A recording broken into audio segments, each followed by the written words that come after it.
So I was reading something today that just totally blew my mind. I was reading this incredible book called The Willpower Instinct, which if you haven't read it yet, definitely pick it up and read it. It really helps you understand your willpower. But I was reading this morning, and it talked about this study about rats. This experiment that was done a couple decades ago, where they had these rats, and they were trying to discover how the brain worked and so forth. And the people that they had to put these little devices inside of the rat's brain to give off a little electrical impulse.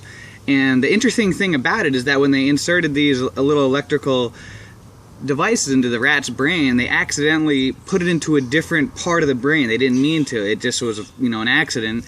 And so when they would let off this electrical impulse, it was designed to shock the rat and create pain. And they were trying to see how the rats what their behavior would be like when they inflicted pain upon the rat, how it would move and so forth in its behavior. And they couldn't understand, because when they would hit this button and create pain within the rat, it would actually do what they wanted to do. They wanted it, for example, every time the rat would go towards this corner, they would push the button to shock the rat.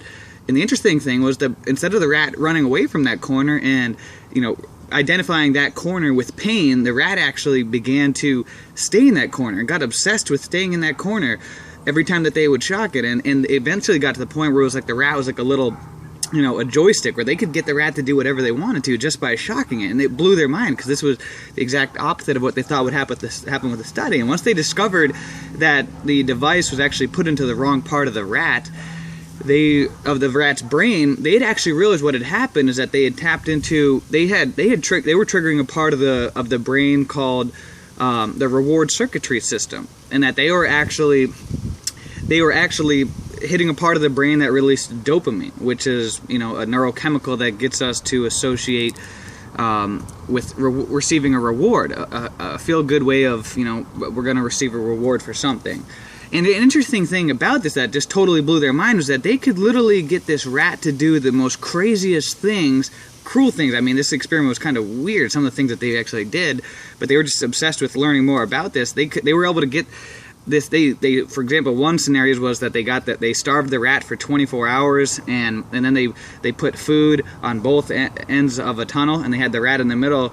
And every time that the rat would go to walk toward the rat was starving, and so every time the rat would go towards the food, they would shock it a little bit with it, and the rat would actually stop and would wait there in anticipation, hoping that it would receive that shock again, that reward signal.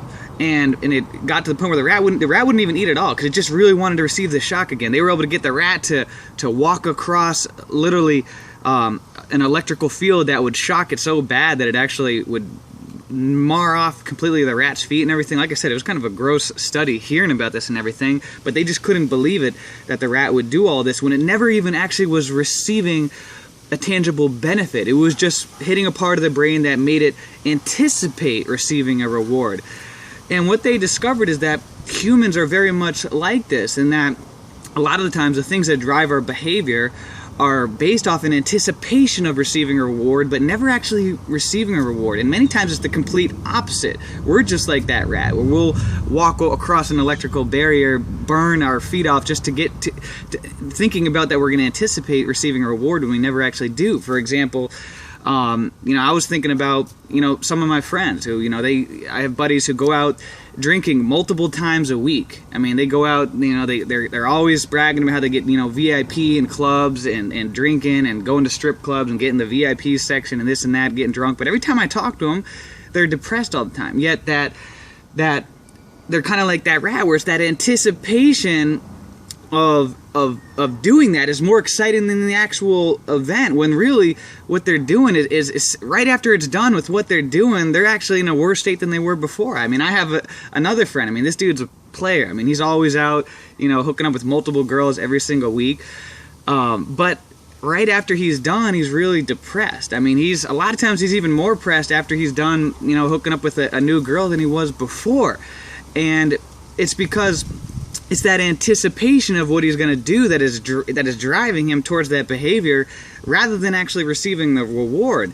And so I started thinking about that in my life, and maybe how things that I'm doing that maybe I'm moving towards, unconsciously towards things that dopamine release is driving me in behaviors that I don't really, agree with, and how I can, make changes. For example, like twice a month, I will buy an entire container of cookie dough and eat the whole thing in one sitting. And as soon as I get done, I feel like crap, and I feel like crap usually half the next day, just because I ate so much cookie dough. And a lot of times, even when I'm in the middle of doing it, I'm like, oh God, why am I doing this? But I do it anyways, and so, it's that anticipation of doing it, that excitement, that dopamine moving up to that anticipation that I realize is driving me towards that behavior. And so just by being able to identify that a lot of times, just by being able to identify that our dopamine, that neurochemical in our mind, will trick us. Just like in a casino, they have all these, lights and everything going off and all that, and sounds and everything. It's all meant to trigger our dopamine receptors, so that way we get more excited to, make bad decisions when really they're not going to benefit or do us any good. And really what it talked about was how to have long-term happiness is move toward things that maybe be more stressful, but they're going to be more long-term fulfilling. Say, for example, exercising. A lot of people, when they think about, getting a good body, say if they're totally out of shape, it can be really a stressful thought. But taking those necessary actions and physiologically stressing yourself in that direction will create a much more long-term happiness and fulfillment than just following those dopamine receptors and going towards that quick fix, like alcohol, drugs, binge eating, and so forth. So as you go out today and this week, just think about some things that maybe you might be being fooled by your dopamine receptors. Have a good week, guys.